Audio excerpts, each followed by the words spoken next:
إذا أردت أن يثري الله مالك فزكه. He said, if you want Allah subhanahu wa ta'ala to increase your wealth, here I want us to ponder on this carefully. See, many people have a misconception that Islam is against wealth. Wealth is not considered to be good in Islam. This is what they think. If I am to be a good Muslim and muttaqi, I must be poor. Who told you this? Unfortunately, sometimes the picture that is presented from the mimbar is that the Imams of Ahlul Bayt, na'udhu billah, they were very poor people. They used to live life of poverty, and you read the life history of the Imams, you will find, look at what the sixth Imam tells us about his grandfather. He says, he said, Inna jaddana Amir al-Mu'mineen alayhi salam a'taqa alfa mamlukin bikaddi yadayhi wa irqi jabini. He says, do you know our grandfather, the commander of the faithful, Amir al-Mu'mineen alayhi salam, freed 1,000 slaves in his life from where? From Baytul Mal? No, from the hard earnings of his hands and from the sweat of his forehead. He freed how many? 1,000 slaves. From this you understand the philosophy of Ahlul Bayt. It is not that they did not have money. They had lots and lots of money, but they would spend it away and invest it in the hereafter. That was the difference. So it's not that they were low earners or low income people. No, they had very high incomes because they used to work so hard, but they would spend most of it and invest it for the hereafter, because hereafter is khayrun wa abqa. That was the Ahlul Bayt. So that is why when this person asked Rasulullah, Ya Rasulullah, I want to become wealthy and rich, Rasulullah does not tell him that richness and wealth is not good for you, don't pray for this. He says, no, it's good for you, and I'll tell you how to become rich. What is the advice Rasulullah gives him? He says, إِذَا أَرَدْتَ أَن يُثْرِيَ اللَّهُ مَالَكَ فَزَكِّهِ. If you want Allah subhanahu wa ta'ala to increase and enhance and multiply your wealth, then purify it by paying the huquq of Allah subhanahu wa ta'ala that He has made wajib on you. So pay your zakah, pay the wajib fard that Allah subhanahu wa ta'ala has made on your mal. Allah will make it, Allah will cause it to increase. And that's why the Prophet of Allah sallallahu alayhi wa alihi wa sallam used to say, Allahumma salli ala Muhammad.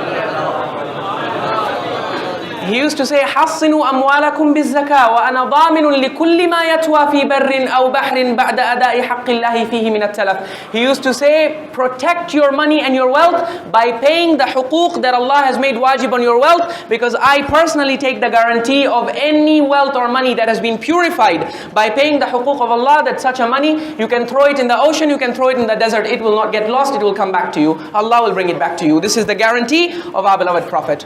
So that is why the Prophet of Allah says, you want Allah subhanahu wa ta'ala to increase your wealth, purify it by fulfilling the obligations of Allah. Many people have a misconception about the school of Ahlul Bayt. This is one of the accusations that is launched against the school of Ahlul Bayt, that in your school and in your jurisprudence, no importance is given to zakah. We say those people who make this claim are ignorant, they haven't read the literature. There is no school that can boast as much importance and emphasis on zakah as the school of Ahlul Bayt alayhi salam. We can present so many ahadith. Amir al-Mu'mineen reports that the Prophet of Allah said to him, he said, we have carrots and sticks, right? Punishments and rewards. If you look at the punishments, Amir al-Mu'mineen says, the Prophet of Allah said to me, Ya Ali, كَفَرَ بِاللَّهِ الْعَظِيمِ مِنْ أُمَّتِي عَشَرَ. 10 people from my ummah will be raised on the day of judgment as kafir, as unbelievers, even though in the life of this world they were Muslims.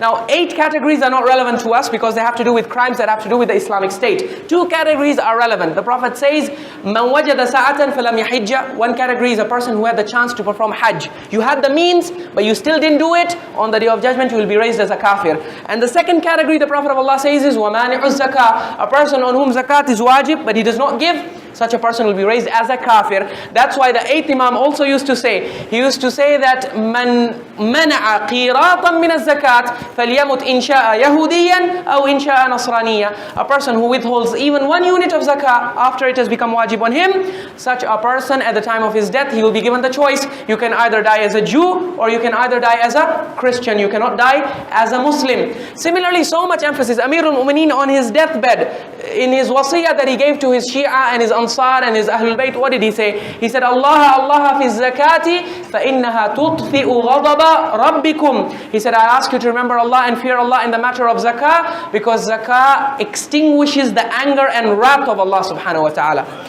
So there is so much importance. We can go on mentioning the ahadith. कि आलिम એટલો જબરદસ્ત છે, આલિમ એટલો હક પરસ્ત છે, એટલી સાચી વાતો કરે છે કે માણસોને હવે ઈ આડો આડો આવે છે. આ લોકોને એમ થાય છે કે આ બધી વાતમાં એનું નાક લડાવે છે, બધી વાતમાં દખલ અંદાજી કરે છે. અમારું જે આપસ્વાર્થ છે, અમારું જે ઇન્ટરેસ્ટ છે એની અંદર એ રૂકાવટો નાખે છે. ઈ હકની વાતો કરે છે, ઈ સાચી વાતો કરે છે, પણ મારા ગળેથી ને ઉતરતી નથી. કારણ કે મારી માલો મિલકતો દૌલતની અંદર યા મારા આપસ્વાર્થની અંદર ક્યાંય કાપ પડે છે તો ત્યારે પણ કોમ એનાથી ને નફરત કરે છે કે આ અમારું બહુ બોલે છે.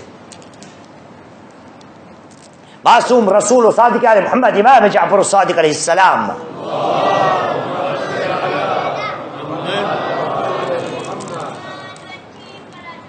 નવમી વસ્તુ ઇમામે કહ્યું લા સલાત લિમન લા ઝકાત લહ. નમાઝની વાત કુરાનમાં જ્યાં પણ જાઓ અકીમુસ સલાહ વ આતુઝ ઝકા, અકીમુસ સલાહ વ આતુઝ ઝકા. મને ફિકની ચર્ચા નથી કરવી કારણ કે આ મસલો અહીંયા આવી ગયો છે. અજબ છે આપણી કોમ હે માશાઅલ્લાહ. ને તમને અજબ થતો છે કે આ જિન્નાતને બધી ખબર ક્યાંથી પડે છે. સૈયદ કામૂનપુરી અલી હુર અહીંયા આવ્યા હતા, બિચારાને એક તકરીર કરી, બીજો વારો જ ના આવ્યો. ખબર છે શા માટે? એણે કોશિશ કરી સમજાવવાની એના રીતે કે દીને ઇસ્લામની અંદર ઝકાત વાજિબ છે.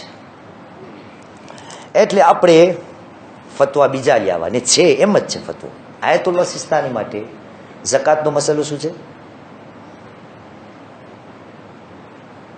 અલ્લાહ મજમામાંથી કોઈને ખબર હશે? ઝકાતનો મસલો આયતુલ્લાહ ઉલમા અલી હુસૈન સિસ્તાની માટે એહતિયાતે વાજિબ ઉપર વાજિબ છે. ઠીક, પણ આપણને ફિકની ચર્ચા નથી કરવી. રસૂલ ઇમામ માસૂમ એટલું કહી રહ્યા છે એની નમાઝ નમાઝ નથી જેની નમાઝ સાથે ઝકાત ન હોય. અને આપણને એમ કે ઝકાતની વાત છે એટલે આપણે બચી ગયા કારણ કે ઝકાત એહતિયાતે વાજિબ છે, વાજિબ નથી કઈ વાત. પણ ભાઈ ઝકાત એટલે શું? ઝકાત એટલે માલને પાક કરવો.